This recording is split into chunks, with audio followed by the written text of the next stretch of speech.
یاد کرو جب کہ کہا تھا لقمان نے اپنے بیٹے سے، اور وہ اسے واعظ کہہ رہے تھے، نصیحت کر رہے تھے. عام طور پر یہی خیال ہے کہ یہ انتقال کے وقت کی نصیحت اور وصیت تھی. اب ظاہر بات ہے کہ انسان اپنے انتقال کے وقت اپنے بیٹے کو وہی باتیں بتائے گا جو اہم ترین ہے اس کے نزدیک، اس کی زندگی کا حاصل ہے. دولت مند شخص اپنے دولت کا حساب بتائے گا، کہاں کہاں کس کس شکل میں ہے. حکیم انسان کے لیے اس کی حکمت ہی اس کا اصل خزانہ ہے، دولت ہے. اس حکمت کا خلاصہ اور لب لباب ہے جو حضرت لقمان منتقل کر رہے ہیں اپنے بیٹے کو. اسی کو اقبال نے کہا تھا کہ یہی ہے متاع فقیر، میرے قافلے میں لٹا دے اسے، لٹا دے ٹھکانے لگا دے اسے. میرے پاس جو حکمت ہے، جو بھی میں نے قرآن سے اخذ کی ہے حکمت، یہی کچھ ہے. ساقی متاع فقیر، اس اے ساقی متاع فقیر یہی کچھ ہے. میرے قافلے میں لٹا دے اسے، لٹا دے ٹھکانے لگا دے اسے. اب حضرت لقمان کیا کہہ رہے ہیں؟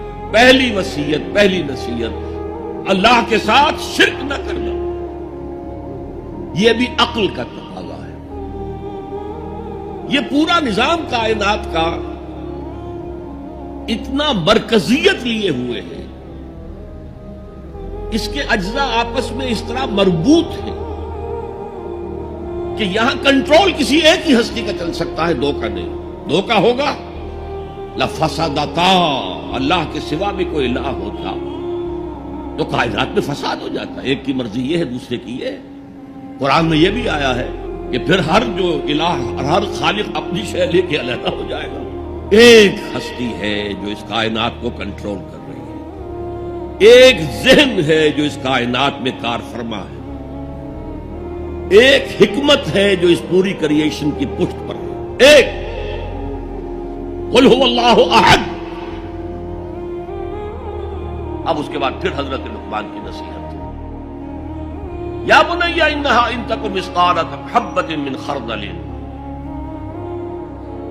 اے میرے بچے، انہا اس میں عمل کا معاملہ ہے. عمل سیئہ ہو یا حسنہ ہو، ہا کی ضمیر مؤنث آئی ہے. انہا نیکی ہو یا بدی ہو، انہا ان تکو مثقال حبۃ من خردل، اگر وہ رائی کے دانے کے ہم وزن بھی ہو،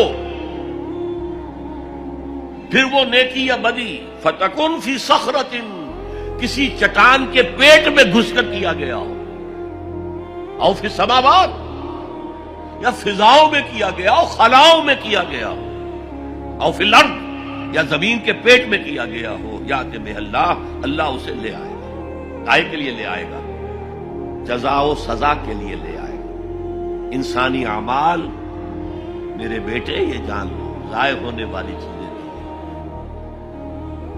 ان کے بدلے نکلیں گے، ان کے نتائج نکلیں گے، ان کے بدلے مل کر رہیں گے. چھوٹی سی چھوٹی چیز بھی، رائی کے دانے کے ہم وزن بھی ہو. مثقال ثقل سے بنا ہے، ثقل کہتے ہیں بوجھ بھی. تو اگر وہ رائی کے دانے کے ہم وزن بھی ہوگا تو کہیں نہیں چھپے گا. اسی لیے آیا نا، وَمَنْ يَعْمَلْ مِثْقَالَ ذَرَّةٍ خَيْرًا يَرَهُ وَمَنْ يَعْمَلْ مِثْقَالَ ذَرَّةٍ شَرًّا يَرَهُ. کسی نے اگر ذرے کے ہم وزن نیکی کی ہوگی وہ بھی اپنے سامنے پائے گا، اور ذرے کے ہم وزن کوئی بدی کی ہوگی وہ بھی سامنے پائے گا. ان اللہ لطیف خبیر، یقیناً اللہ تعالی لطیف ہے، باریک بین ہے، اور خبیر ہے، باخبر ہے، ہر شے سے باخبر ہے. لا یخفی علیہ شیء فی الارض ولا فی السماء، کوئی شے اس پر مخفی نہیں ہے، نہ زمین کی نہ آسمان کی. تیسری نصیحت، یا بنی اقم الصلاۃ وامر بالمعروف وانہی عن المنکر واصبر علی ما اصابک.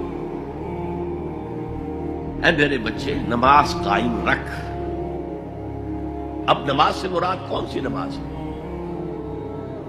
آپ اس سے اپنی نماز نہ سمجھیے. ہم سے پہلے بنی اسرائیل کے اندر کچھ اور نماز کی شکل تھی، ہمیں کچھ اور نماز کی شکل دی گئی ہے. ہمیں نماز کے اوقات اور دیے گئے، ان کے کچھ اور تھے.